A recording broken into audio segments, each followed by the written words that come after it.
Salutări, prieteni! Am ajuns la Mănăstirea Sfânta Mănăstire Frăsânei. Este un loc superb, un colț de rai, pot să spun. E un loc foarte super și foarte frumos locul. Primul rând o să cobor un pic aici. Este un izvor cu apă rece și foarte bună. Și m-am luat în această călătorie pe care nu o puteam să ratez în această zi foarte superbă și frumoasă de august. Vă las să vă uitați, să priviți și să vă bucurați de acest peisaj superb și frumos. Într-adevăr, Mănăstirea Frăsânei este un loc de liniște și de pace și de meditație. Chiar vă invit să veniți în acest loc în care te simți foarte, foarte bine. Simți că ai o energie puternică, o energie foarte bună de la Dumnezeu. Ia uitați locul ăsta, dragii mei, cât de frumos este. Aici poți să stai frumos, să iei o mică gustare, să stai să te liniștești un pic. Din păcate, mă surprinde că acum un an de zile aici curgea apă foarte bună și rece. Nu știu, dar ce s-a întâmplat? Era foarte bună apa de aici. Chiar mă surprinde, mă așteptam să curgă apa. Dar faptul că este secetă, că este, nu știu cum să zic, deci curgea foarte bine apa aici, era foarte bună de băut. Locul e superb, e frumos, așa cum vedeți. Îmi pare rău. Aici curgea apa anul trecut. Am fost și nu anul trecut, am mai fost și în alți ani. Curgea apă foarte bună și rece. Numai că nu știu ce s-a întâmplat, dar asta este, dragii mei. Nu e nicio problemă. Haideți să vedem, o să intrăm în curtea mănăstirii. Este o lună foarte frumoasă, chiar zilele trecute a fost foarte frig. Acum pot să zic că este o zi superbă, astăzi e chiar superbă zi. Haideți, celor care n-ați putut să ajungeți aici în acest colțișor de rai, să vă iau aici, să mergeți cu mine în această călătorie, să vezi cât e de frumos, să vedeți cât este de frumos.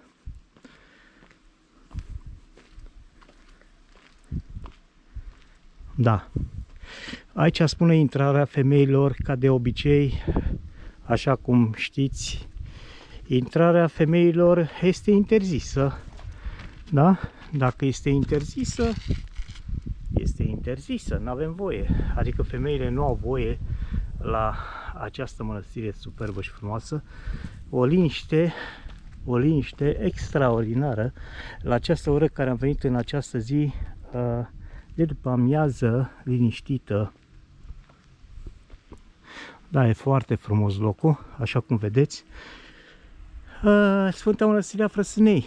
Gata, bun, intrăm aici, intrăm în curtea mănăstirii și vă iau cu mine în călătoria aceasta virtuală.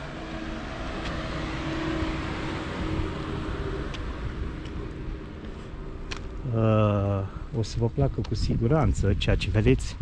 Este un loc superb și frumos, este liniște. Te simți bine, te simți foarte bine, te simți liniștit, sufletește și aproape de Dumnezeu. Gata, dragii mei. Acum voi intra în curtea mănăstirii. Uitați cât e de frumos.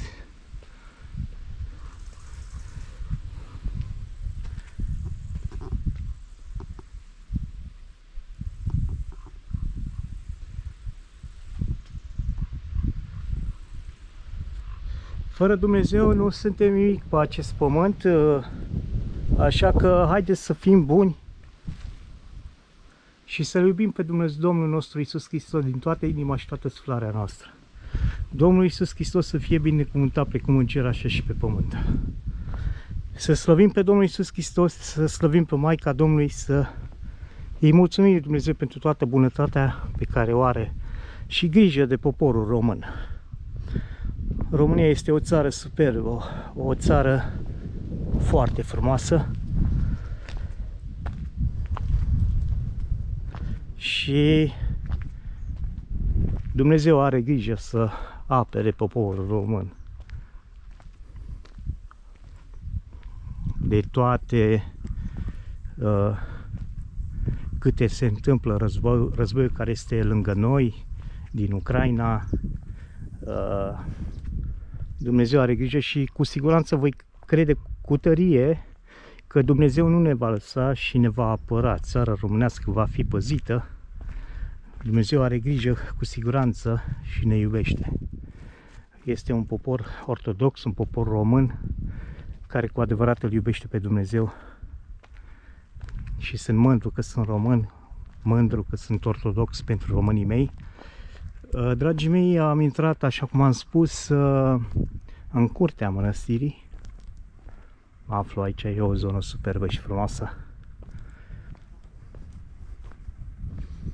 Simt așa o bucurie enormă, adică mă simt foarte bine, foarte bine. Simt o energie pozitivă. Chiar vă invit să veniți în acest loc superb, un colț de rai, de liniște, de pace, de meditație, cu gândul la Dumnezeu și asta e cel mai important, să-L iubim pe Domnul Iisus Hristos, să iubim pe Dumnezeu. Este o legătură foarte bună între cer și pământ. Dragii mei, o să mă apropii, poate nu o să mai vorbesc așa de mult, o să vedeți că o să vă placă foarte mult locul ăsta. De fiecare dată îmi face plăcere să vin aici, în acest loc. Este un loc de liniște, de pace, așa cum îți place mie să spun, de liniște și de pace și mai aproape de Dumnezeu. Dumnezeu să binecuvânteze pe toți care mi urmăriți videoclipul, să vă dea multă sănătate, Domnul Iisus Hristos, Dumnezeu să vă apere, să vă întărească, să vă ajute, să vă dea sănătate celor care se află în suferință, celor care se află și sunt bolnavi în spitale, celor care se luptă cu boala, să le dea Dumnezeu sănătate. Să vă dea Dumnezeu sănătate și vă mulțumesc că urmăriți acest videoclip. Uitați, dragii mei, am intrat, da, pe aceste porți ale mănăstirii, un loc în care calc, un loc sfânt, pot să zic, un loc de liniște și de pace și de meditație. Am un pic emoții pentru că nu am mai făcut de mult live-uri în care să vorbesc în ele.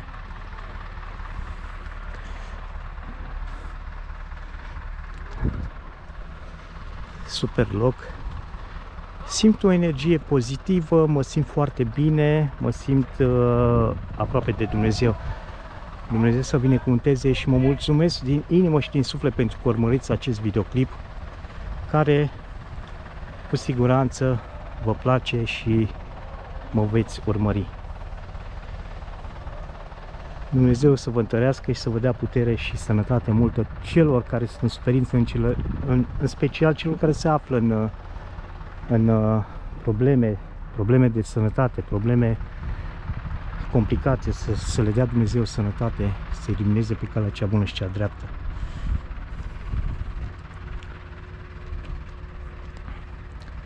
Deci aici am intrat frumos, o să intru și aici o să intru, e liniște la ora asta pentru că nu este nimeni, nu se ține niciun fel de slujbă, pentru că sunt decât muncitorii care lucrează.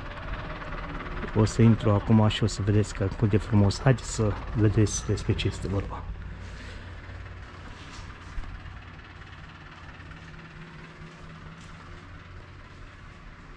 Da, cum spuneam, e foarte frumos aici. Mănăstirea Frăsini există de la începutul, da, secolului. Uitați și cât e de frumos. Nu prea îmi vine să vorbesc.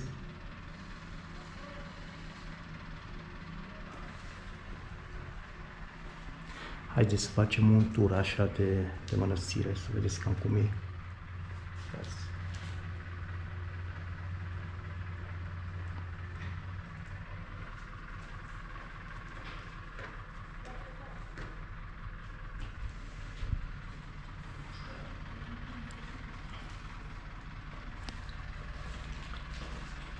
Dumnezeu să vă binecuvânteze pe toți care m-au urmărit și să vă dea sănătate multă.